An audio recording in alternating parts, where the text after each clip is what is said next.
ഈ പുണ്യ റമദാൻ മാസത്തിൽ നോമ്പെടുക്കാൻ സാധിക്കില്ല എന്ന് പറഞ്ഞിട്ട് ലോകത്തിന്റെ പല ഭാഗത്തു നിന്നും ആളുകൾ ഞങ്ങൾക്ക് മെസ്സേജ് അയക്കുന്നുണ്ട്. 2 ദിവസം മുന്നേ നോമ്പെടുക്കാൻ സാധിച്ചുവെന്നും കഴിഞ്ഞ വർഷങ്ങളിൽ നോമ്പെടുക്കാൻ സാധിക്കാത്ത ആൾക്ക് ചികിത്സ എടുത്തതിന് ശേഷം ഈ വർഷത്തെ നോമ്പെടുത്ത് കടം വീട്ടി എന്നെല്ലാം പറയുന്ന പോസ്റ്റുകൾ കണ്ടുകൊണ്ടാണ് ഇത്തരത്തിലുള്ള മെസ്സേജുകൾ വന്നത്.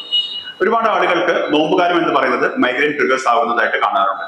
ഒരുപക്ഷെ റൊട്ടീനിൽ മാറ്റം വരുന്നതും ഫാസ്റ്റിംഗ് ലോങ് ടൈം ആയിട്ട് എടുക്കുന്നതും അതേപോലെ തന്നെ ഉറക്കം തെറ്റുന്നതുമെല്ലാം മൈഗ്രെയിന് ട്രിഗേഴ്സ് ആയിട്ട് വരാറുണ്ട്.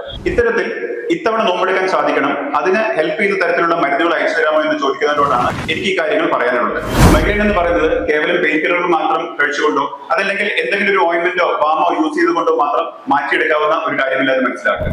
മൈഗ്രെയിൻ എന്ന് പറയുന്നതിന്റെ കൃത്യമായിട്ടുള്ള കാരണം കണ്ടെത്തുകയും അതിന്റെ പോസിറ്റീവ് ഫാക്ടേഴ്സ്, അത് സൈക്കോജനിക് ആണെങ്കിലും ഇമോഷണൽ ആണെങ്കിലും അതേപോലെ തന്നെ എത്തരത്തിലുള്ള ഇൻഫെക്ഷനോ ഇൻഫ്ലമേഷനോ ആണെങ്കിലും ആ പോസിറ്റീവ് ഫാക്ടേഴ്സ് കണ്ടുപിടിച്ച് അതിനെ ചികിത്സിക്കുമ്പോൾ മാത്രമാണ് പൂർണ്ണമായിട്ട് നമുക്ക് മൈഗ്രെയിൻ മാറ്റിയെടുക്കാൻ സാധിക്കുന്നത്.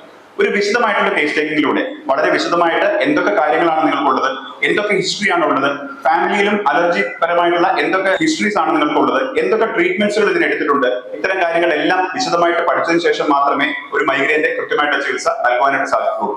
അതുകൊണ്ട് ഇനിയും ഇത്തരത്തിലുള്ള വിശദമായിട്ടുള്ള ട്രീറ്റ്മെന്റും ചികിത്സകളും എടുക്കാതിരിക്കുന്ന ആളുകൾ, അതല്ലെങ്കിൽ ചികിത്സകൾ എടുത്ത് ഫലിക്കുന്നില്ല എന്ന് പറയുന്ന ആളുകളോട് എനിക്കൊന്നേ പറയാനായിട്ടുള്ളൂ. കൃത്യമായിട്ടുള്ള വിശദമായിട്ടുള്ള കേസ് ടേക്കിങ്ങും കറക്റ്റ് ഡയഗ്നോസിസും പ്രോപ്പർ ട്രീറ്റ്മെന്റുമാണ് ഒരു മൈഗ്രെയിനിന്റെ ക്യൂറിലേക്ക് എത്തിക്കുന്നത്. ഈ റമദാൻ കാലത്ത് നോമ്പെടുക്കാൻ സാധിച്ചില്ല എന്നുള്ളത് പടച്ചവൻ പൊറുക്കട്ടെ. പക്ഷെ അടുത്ത നോമ്പ് കാലത്തെങ്കിലും നമ്മൾക്ക് ഒരു മൈഗ്രെയിൻ ഇല്ലാതെ, ഒരു തലവേദനയുടെ ബുദ്ധിമുട്ടില്ലാതെ നമുക്ക് കൃത്യമായിട്ട് നോമ്പെടുക്കുന്നതിനും പ്രാർത്ഥനയിൽ മുഴുകുന്നതിനുമെല്ലാം സാധിക്കട്ടെ എന്ന് ആശംസിക്കുന്നു. തലവേദന കാരണം കൊണ്ട് ഈ നോമ്പ് മിസ്സായിട്ടുള്ള ആളുകളിലേക്ക് ഈ വീഡിയോ എത്തിക്കുന്നുണ്ട്.